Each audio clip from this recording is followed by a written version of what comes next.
Congress has a very low approval rating, but a very high re-election rate. Now, these two facts don't really mesh well. They shouldn't coincide, but that's the way it is. And I was wondering why that was, and I thought of at least 4 reasons. First is that we're stuck in this two-party system.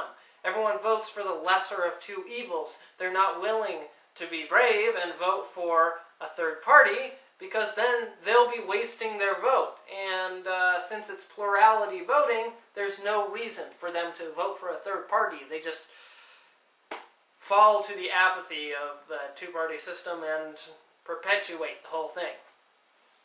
The other problem, second problem of 4, is gerrymandering. Since politicians are able to draw their own political boundaries of constituents, then they can draw around neighborhoods that disapprove of their policies. Okay? That's pretty unfair, but that's how it works. Third problem, earmarking. People in Congress, they go out, they send them to Washington to bring home the bacon or the pork. So this makes the constituents happy, but the rest of the country unhappy. Because, the greedy constituents want jobs to be put into their district, despite the fact that those jobs have to be paid for with stolen money. And then the fourth problem I can see is that the frequency of elections. We only have an election once every 2 years for congressmen, once every 6 years for senators. So most of the time, the senators and the congressmen can twiddle their thumbs and be terrible and accept all of those money and bribes, but then comes election year, and for maybe 6 months, they might have to clean up their act and start appealing to the majority so that they'll be reelected.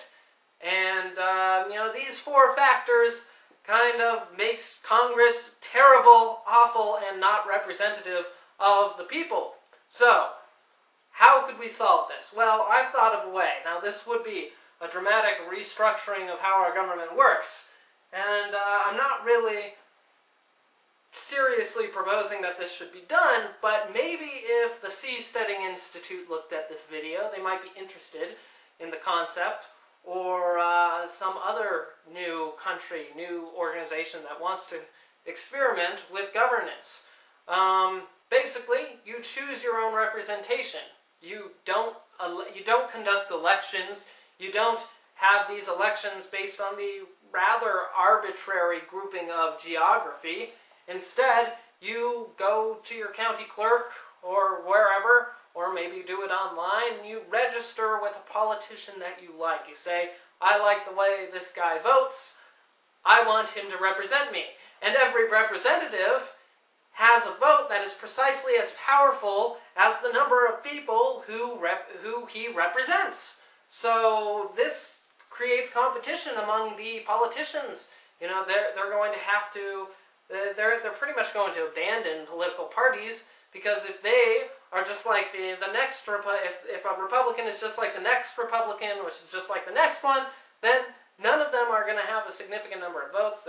It's going to be diluted out. But if one of them changes his stance on some issues and comes out and becomes a maverick, and not a real maverick, not fucking John McCain, fucking Ron Paul, those kinds of people. If a candidate in a political party did that, then a whole bunch of people would flock to him, because he's got views that that are more like theirs. Because most people don't have party line opinions.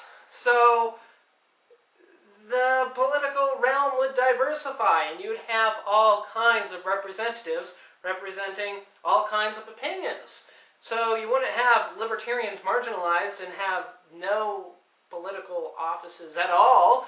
You would have a significant fraction of Congress be libertarians, and a significant fraction be Green Party, and a significant fraction be whatever the fuck other parties there are, American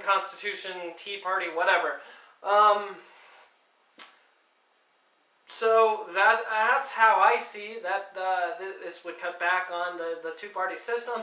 It would cut back on earmarking because now it's no longer based on geography. You don't have a constituent planting job-making programs in their district because they don't have a district. They represent a whole bunch of people from all over the country. And so this would dramatically cut back on earmarking. The other thing, gerrymandering, there's no gerrymandering because there are no districts.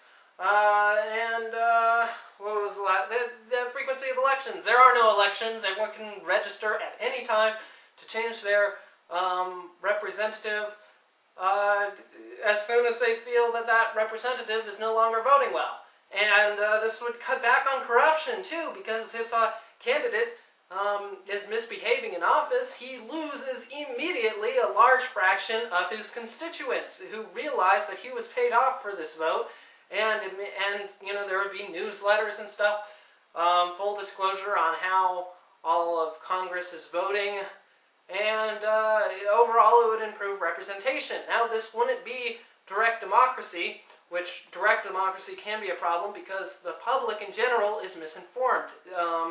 Every representative would have a minimum number of constituents, so that it simplifies the process, and that you don't have a whole bunch of people who have one full-time job and a family to raise and very little time to think about political issues, who are going out there and voting. You know, I would much rather send a libertarian politician than myself to vote on these issues, because at least he is dedicating, or she, his or her full time to studying political issues and making the right decision and writing up emails to all of his or her constituents who will that will describe why he or she voted the way he or she did. So that's my idea. Go ahead and discuss in the forum.